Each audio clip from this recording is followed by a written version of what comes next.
Welcome back, all of you who are in Unique, Oklahoma. I am coming to you right off the bat from the location that I wanted to show you on tonight's video. Actually, 3 locations. So I'm in McAlester, Oklahoma, and I am across the street from the oldest Masonic building in the state. Let me show you that here.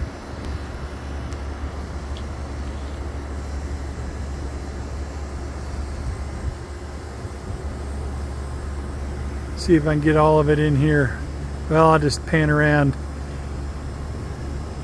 But this is the Scottish Rite Masonic Lodge here in McAlester. It is a big structure, but it's not the largest Scottish Rite Masonic Lodge in the state. That distinction belongs to the building in Guthrie. And both of them, the Guthrie Lodge and this lodge, are both on the National Registry of Historic Places. But this Masonic building is the oldest in the state of Oklahoma still existing. Begun in 1909 and then added on to in 1928 through 1930. So the Masons' history in Oklahoma begins before statehood in Indian Territory. The first Masonic Lodge in what is now Oklahoma was established in 1846 in the Indian Territory at Tahlequah, Oklahoma. The Civil War essentially shut down all the chapters that were in Indian Territory. And then after the Civil War, chapters started to be established again.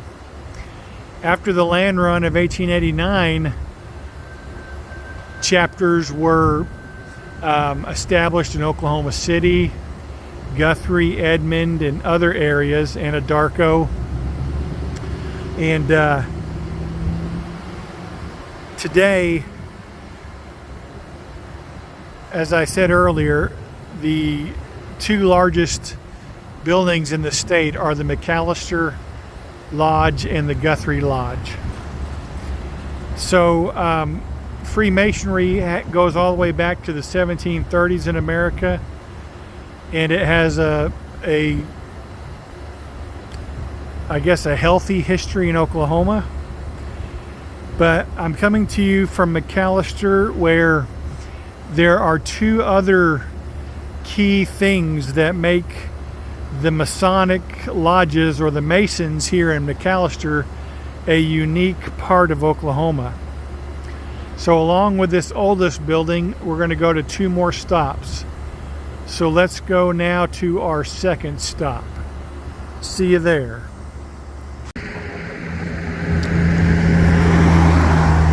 Okay, we have moved a couple of blocks away from the Masonic Temple, and this is the building where the Order of the Rainbow for Girls was first established. Not just in the state, but the state of Oklahoma established this auxiliary for girls. A minister established it in 1922. And since then, it has gone on to have chapters in over 40 states and I think 6 countries.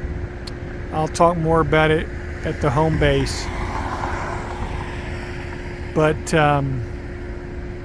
there had already been an auxiliary established for boys in 1919 in Kansas City, and so the minister that I mentioned earlier felt like there needed to be one for girls, and so this was established in 1922.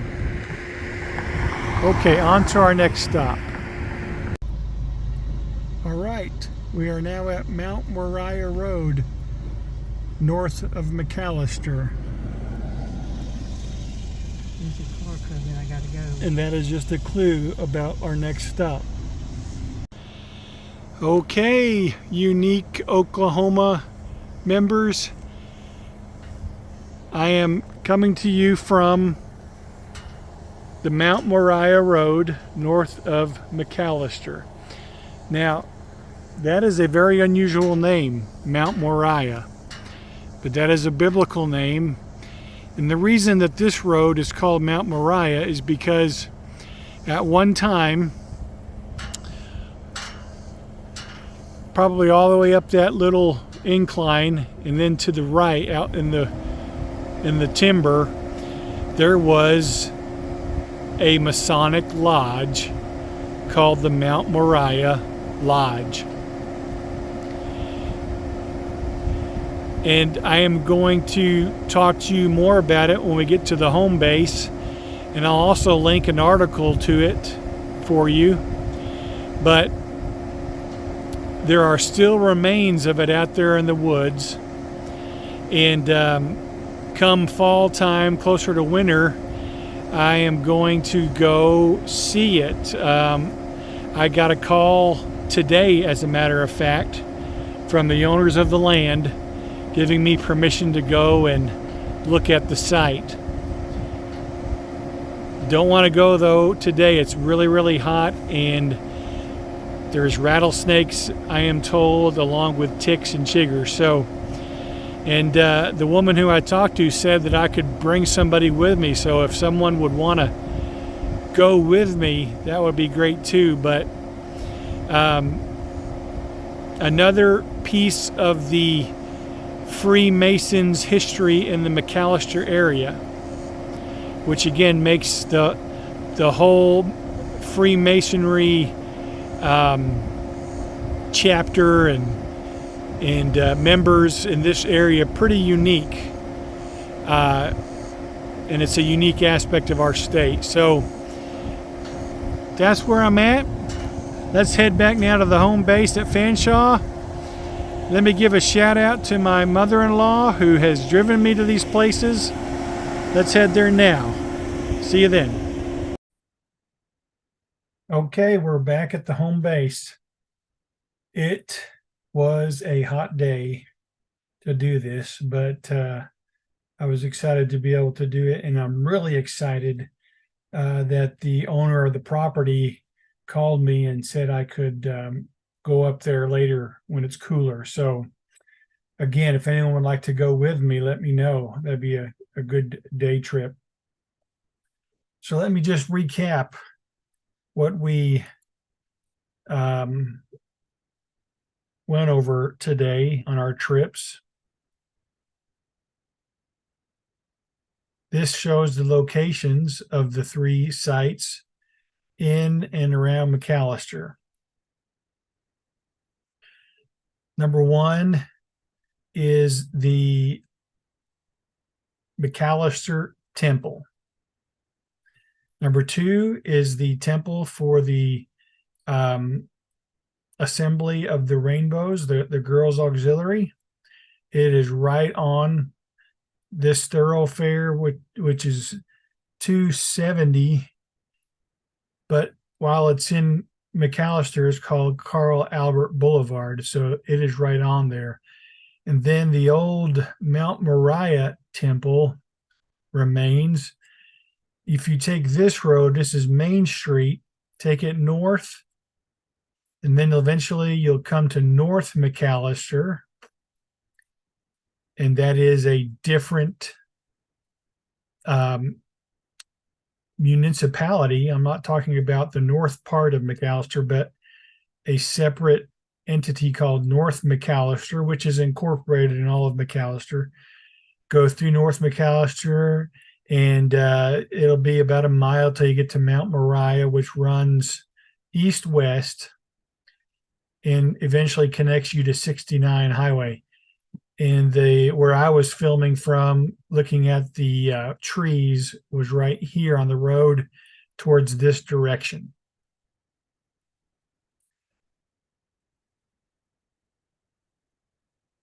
Let me show you pictures of the structures that we saw or we were in the general vicinity of. This is the McAlester Temple. Again, the oldest Masonic structure in the state. It is on the National Registry of Historic Places. I personally have not been in this temple. This is the International Temple Supreme Assembly Order of the Rainbow for Girls. This organization was founded in 1922. This building was built in November, or opened in November of 1951. It is the first assembly of this group, the Order of the Rainbow. And so that is unique to Oklahoma. It started here and has now spread to many, many states and other countries. Here's a picture of a gathering of Masons at the old Mount Moriah Temple, the Lost Temple. You can see that it was a more crude structure, cinder blocks, but it had some Roman type columns or Greek type columns. And this was erected in 1915. And if my memory's correct, I didn't go back and look in detail at this, but if you want to watch a video by a historian who studies Masonry in Oklahoma, I'll have a link to that video and to his article in the Chronicles of Oklahoma. But I'm going to say this did not last even 15 years. But it was a place of pilgrimage for Masons in that region of Oklahoma, and also a gathering place for some annual meetings where they did some of their Masonic rites.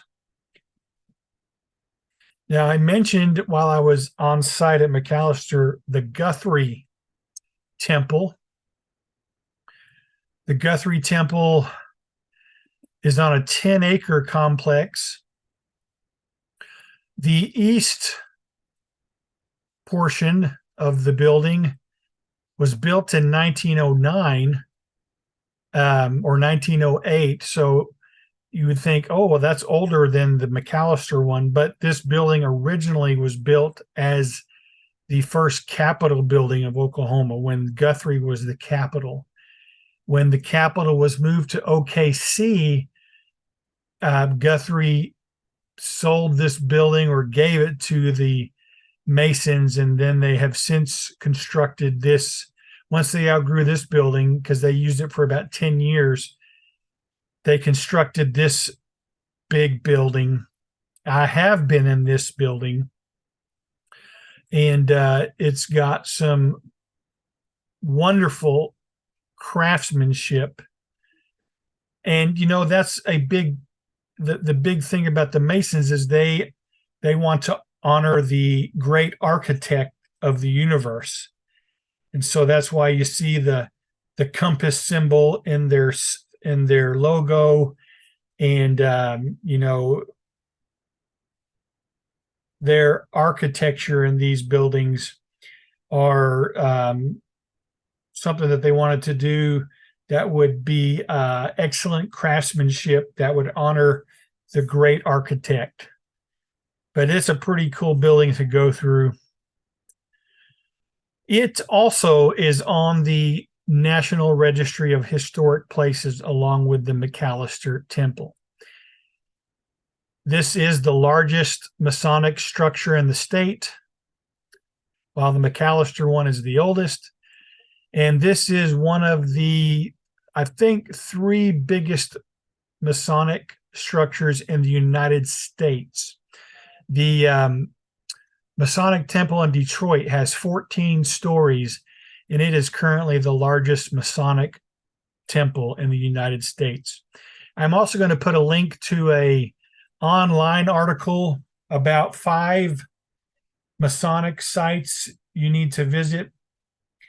The Freemasons put this article online, and you have of the 5 sites, you have one in Washington, D.C., one in Philadelphia, one in Detroit, one in New York City, and then one in Guthrie. So it's kind of cool. But anyway, that's another episode of Unique Oklahoma, the Masonic structures in and around the McAlester area. So let me encourage you to read some of those articles or watch the other video that's a more in-depth 23-minute video just about the Mount Moriah Temple. Let me know what you think. Leave a comment or two. It's good to hear that, hey, I like these things, or hey, come on, do better. Whatever. But to let me know what you think. And again, if you have any a place in mind that you think would be a good topic, let me know about it. So have a good evening and a great weekend. And until next Friday, if the creek don't rise, we'll see you then. Bye-bye.